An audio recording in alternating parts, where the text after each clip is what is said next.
It is well with my soul, one of the great hymns of our church and one of the great hymns of all hymnody. There is a powerful backstory that goes along with this hymn and the writing of it, and I wanted to make sure that you've heard of it. I'm sure many of you have, but just in case you have not, here we go. It is well with my soul. This beloved gospel song was written by a Chicago Presbyterian layman, Horatio G. Spafford, born in North Troy, New York on October 20, 1828. As a young man, Spafford had established a most successful legal practice in Chicago. Despite his financial success, he always maintained a keen interest in Christian activities. He enjoyed a close and active relationship with D.L. Moody and the other evangelical leaders of that era. He was described by George Stebbins, a noted gospel musician, as a, quote, man of unusual intelligence and refinement, deeply spiritual, and a devoted student of the scriptures, end quote.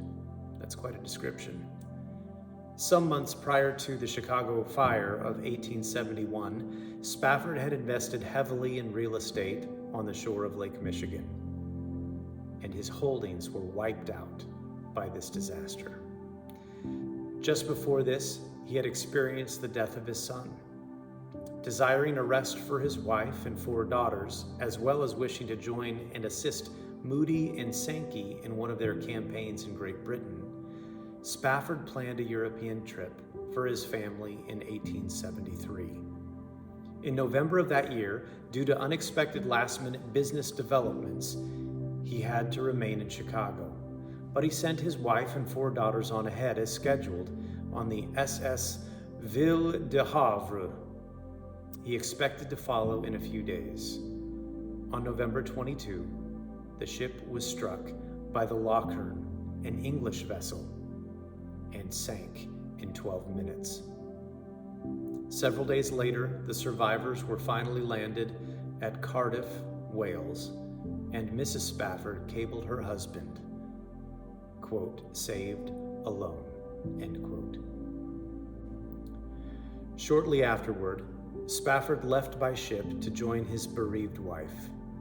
It is speculated that on the sea near the area where it was thought his 4 daughters had drowned, Spafford penned this text with words so significantly describing his own personal grief.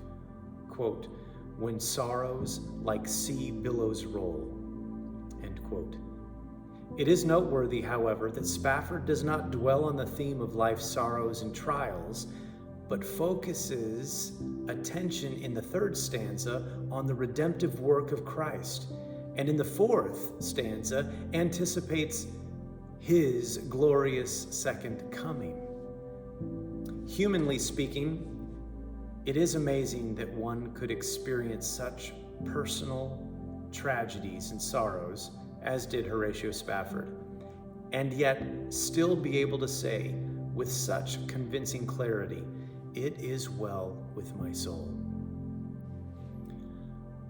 Let the words of a man who experienced incredible loss soak in as we sing this marvelous hymn, It Is Well With My Soul. Think about the peace that passes all understanding, that points to an eternal perspective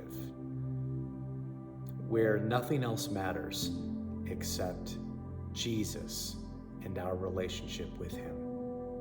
It is well with my soul.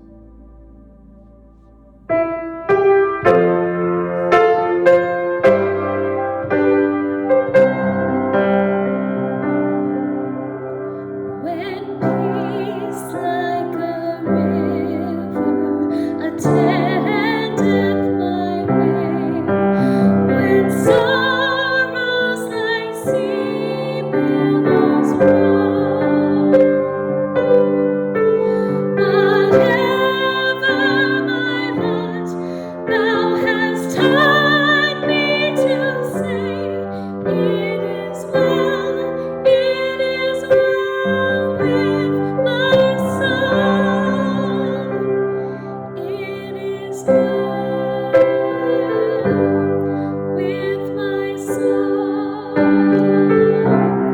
it